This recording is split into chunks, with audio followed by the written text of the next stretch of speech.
and yeah, we started kind of putting a band together to sing the songs we wrote when we were 10.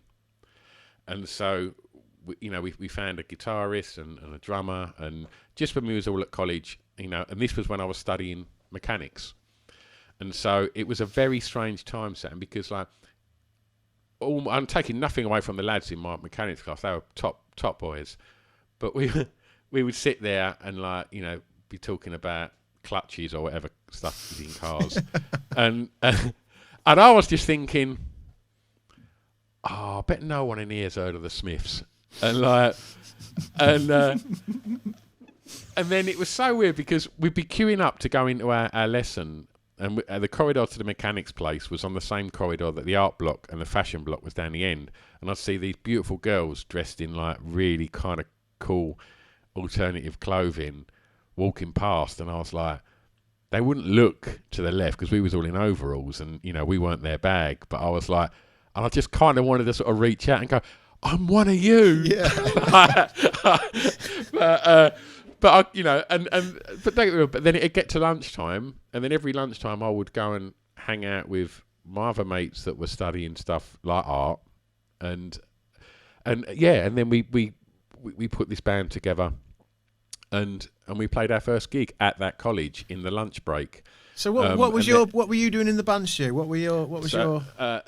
The band was called Serious Problem, and the singer was me and the guy from Company Gang, and then there was a stack of other musicians in there, and then I remember playing this gig, and there's a really funny photo of it. I'll send it to you afterwards, Sam. And there's like, I mean, the fact that we was at a college common room in a lunch break playing these songs. I mean, one of the songs was called "Take That, Our Cunts," and like, so that. Wank mag, and like, so it gives you an idea of the nature of like where we was at with it. It was very viz, yep.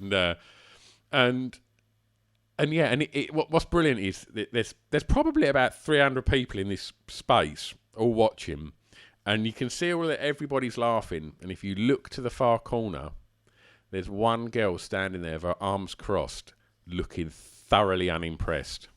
I know that look so well. Right. That was my wife. Carol. I didn't know her, and it was only like fucking hell, like years and years later when I saw that picture, I was like, "Fucking hell, that's you!" She was like, "Oh God, yeah, that was you. That was shit." Oh wow, that's beautiful. Isn't that beautiful though? That's kind of beautiful, isn't it? Really?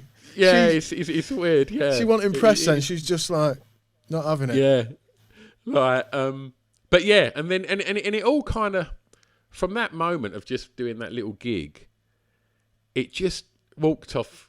It wasn't a stage; it was on the floor. Just walked outside for a fag or whatever it was. Yeah. And I remember just thinking, oh my God, like I've just played Wembley. Like we're going to be so famous now. Yeah. And like obviously, God knows how fucking dreadful that must have sounded. But the gig, as much as the conversation we was having afterwards, like, yeah, this is it, lads. We're going to smash it now.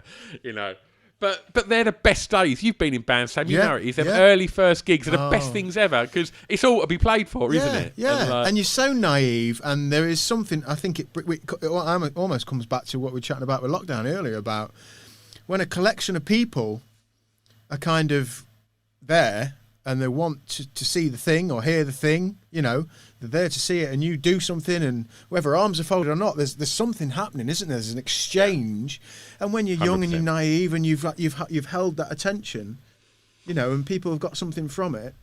That's fucking. There's something in that. There's something in the bodies in the room, in that moment that hasn't been captured on film or whatever. Just that thing there. Yeah, that is amazing. I remember it well. And I think how many young lads or young girls have had that conversation where they come out that first rehearsal, that first gig, and like, this is fucking it. This is it. This is it. We are. And you need to be like that. It has to be like that, doesn't it? That's the magic. That is the magic. I still come out of meetings and podcasts and have them thoughts still.